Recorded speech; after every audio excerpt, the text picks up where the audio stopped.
Hello friends, NMAT की तैयारी में सबसे इम्पॉर्टेंट चीज़ क्या है? एनमैट के बारे में जानकारी रखना, ऑफिशियल गाइड से क्वेश्चंस प्रैक्टिस करना और एनमैट के मॉक्स लगातार देना। एनमैट एग्ज़ाम को 2 से 3 बार देने से अच्छा है कि एनमैट के मॉक्स हम 5 बार दें। और एक बात सबसे इम्पॉर्टेंट जो आपको मालूम होनी चाहिए कि नरसी मुंजी मुंबई कैंपस जो है उसमें एडमिशन के लिए आपका स्कोर केवल फर्स्ट अटेम्प्ट वाला ही कंसिडर किया जाएगा, which was not the case in the following years. यानी पहले के ज़माने में एनमैट के 3 अटैम्प्ट में से जो बेस्ट अटैम्प्ट होता था उसका स्कोर नरसी मुंजी कंसिडर करती थी मुंबई बेस्ड कैंपस, लेकिन अब केवल वो फर्स्ट अटैम्प्ट का स्कोर कंसिडर करती है। अगर नरसी मुंजी के डिफरेंट कैंपसेस और डिफरेंट प्रोग्राम्स को ऐड कर दिया जाए तो तकरीबन 1800 सीट्स मौजूद हैं। एनमैट में नेगेटिव मार्किंग नहीं होता है, इससे आप बहुत ही बेनिफिट उठा सकते हैं। तो आइए देखते हैं एनमैट का स्ट्रक्चर कैसा है, एग्जाम का स्ट्रक्चर कैसा है। तीनों सेक्शन में इक्वल नंबर ऑफ क्वेश्चंस हैं, जबकि टाइम सबसे ज़्यादा आपको क्वांट्स में मिलता है क्योंकि इसके अंदर डेटा इंटरप्रिटेशन है और डेटा सफिशिएंसी भी है। तो ये अभी एकमात्र एग्ज़ाम इंडिया में रह गया है जिसमें डीएस यानी डेटा सफिशिएंसी आ रहा है on the line of GMAT. और इस बात का क्लेम एनमैट अपने ऑफिशियल वेबसाइट में भी करता है कि जी हाँ, अगर आपने एनमैट एग्ज़ाम का प्रैक्टिस किया तो जीमैट आपके लिए आसान हो जाएगा। यानी खुली तौर पर जो है वो जीमैट को प्रमोट करता है। कोई बात नहीं है, तीनों सेक्शन में 36 क्वेश्चन आते हैं और तीनों सेक्शन का टाइम लिमिट अलग होता है।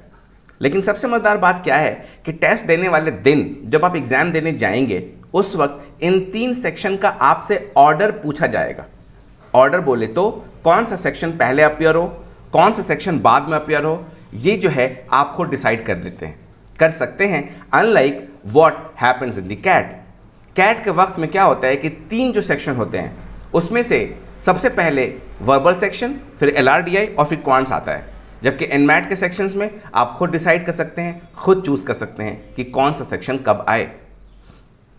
ये जो आप स्कोर देख रहे हैं ये मिनिमम और मैक्सिमम के रेंज में है।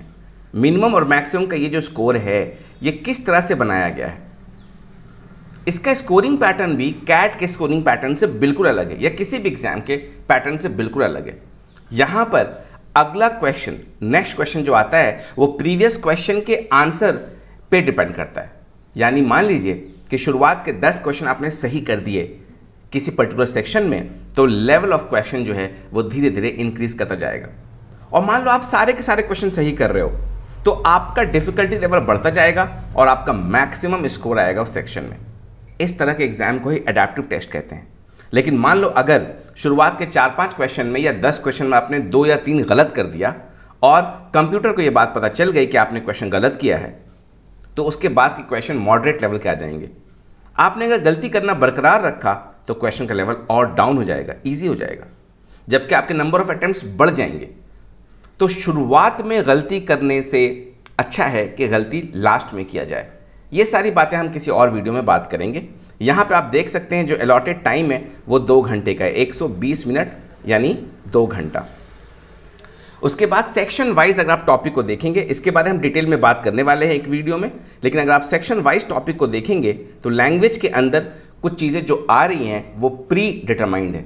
ये एग्ज़ाम उन बच्चों के लिए बहुत अच्छा है जो अपने स्कूल और कॉलेज में टॉप किया करते थे, क्योंकि अगर उन्हें सिलेबस दे दिया जाए तो वो बहुत अच्छा परफॉर्म करते हैं। ऐसे हालात में आप सबको एनमैट की तैयारी करनी चाहिए। और एनमैट के ऑफिशियल वेबसाइट में 6 वीक का प्लान भी दिया हुआ है, जिसके ऊपर भी हम अगले वीडियो में बात करेंगे। यहाँ देखिए ये सेंटेंस करेक्शन जो है, ये प्रीपोजिशंस जो है, ग्रामर कैट में नहीं आ रहा है पिछले 8-10 सालों से। यहाँ पैराफॉर्मिंग है, रीडिंग कॉम्प्रिहेंशन है, लॉजिकल रीजनिंग के अंदर क्रिटिकल रीजनिंग जैसे जनरली जीमैट में आता है, एनालिटिकल पजल्स जो नॉर्मल आपका अरेंजमेंट या मैट्रिक्स आप कहते हैं, deductions, other reasoning. Quantitative aptitude में आप देख सकते हैं कि डीआई की बात की गई है और डेटा सफिशिएंसी की।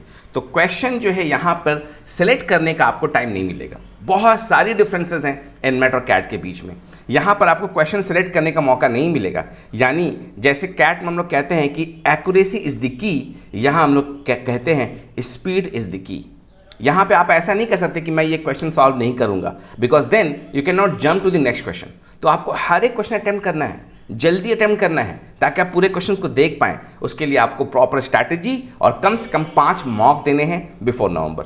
तो बने रहिए हमारे चैनल पे और देखते रहिए एनमैट के रिगार्डिंग वीडियोस। Thank you.